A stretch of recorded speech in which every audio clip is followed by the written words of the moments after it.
Hi, I'm Lieutenant Jay Stone with the San Diego Community College District Police Department. As a part of the Measure HH program leadership team, my role as the college police liaison is to provide public safety input throughout the planning, designing, and construction phases of campus projects. I collaborate with architects, facility planners, contractors, and college administrators to ensure that new or renovated facilities support safety, visibility, and appropriate access control. The reason why it's essential for us to start having the conversations of safety during the design and planning stages is so that we can start to look at how the plans and projects are going to take place. And how we do that is we go about using what is called as crime prevention through environmental design, or known as CPTED. And what that means is that we start to look at how we can make environments safer while it's still on paper and in the design phase.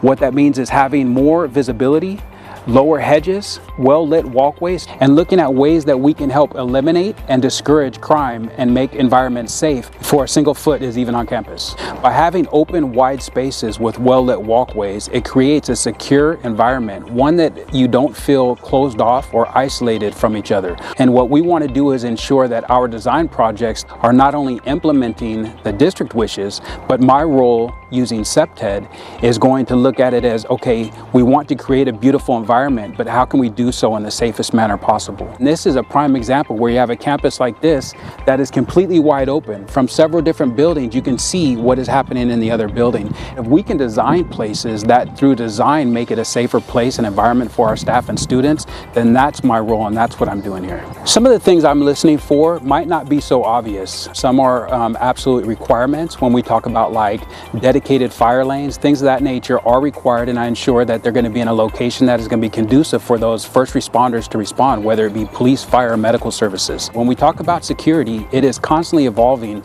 with the technological advances across our society. So ensuring that the buildings have these things implemented now saves a whole lot more money trying to retrofit after the fact. A lot of our campus emergencies could be medical emergencies to either our staff or our students.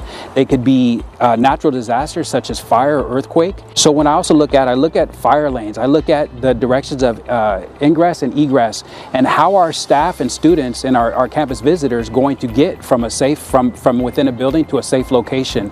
Are doorways wide enough? Are walkways wide enough? Do they know where to go? Are there safety plans posted within the buildings? When you have buildings that are as massive as some of our buildings are, you want to make sure they're clearly identifiable. One, it creates a good environment for our students when they know exactly where they're going and their head's not down in a map or on their phone trying to figure out their location. What that does is takes their eyes off the environment around them. But when they can look up and clearly see what building they need to get to, now they have a chance to not only enjoy the beautiful campus, but also be aware of their own surroundings. And then it's also important to have those campus maps in numerous locations. What it does is it allows first responders to get to locations immediately.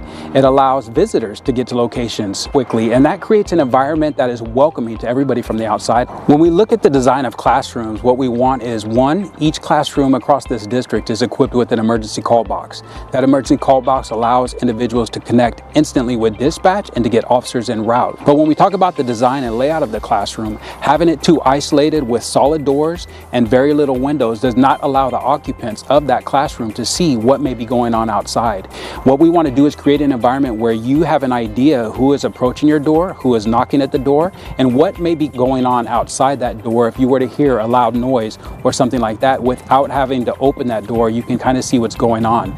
The last thing through CPTED you want is a closed off environment. You want things to feel open and welcoming, but by design. Most colleges and universities across this country implement the emergency blue call boxes. They have the bright blue light. When you push the button, it immediately connects to college police dispatch, and officers can be dispatched or medical personnel depending on the type of emergency. The locations of those boxes is critical. CPTED cannot prevent all obscure locations, but in those locations we want to ensure that if someone was back there, that one, the blue box acts as a deterrent to crime because they know that somebody is going to respond and that police are present and that we do care. And it also allows the individual to have a station where they're able to request emergency services in an area that might not be as wide open and might be a little more secure within our campus. I think the most exciting thing is being a member and an employee of the district for so long, and the excitement that the last bond measure brought and seeing what it's done to our campus community, what it's been able to provide to our students has just been so rewarding. And so it's been very exciting being a part of the next bond, HH, and seeing what direction we're going to go for the future. We're all about planning for the future, not only for safety concerns, but obviously the district is planning to expand and always looking beyond the horizon, what's next for our students and our population.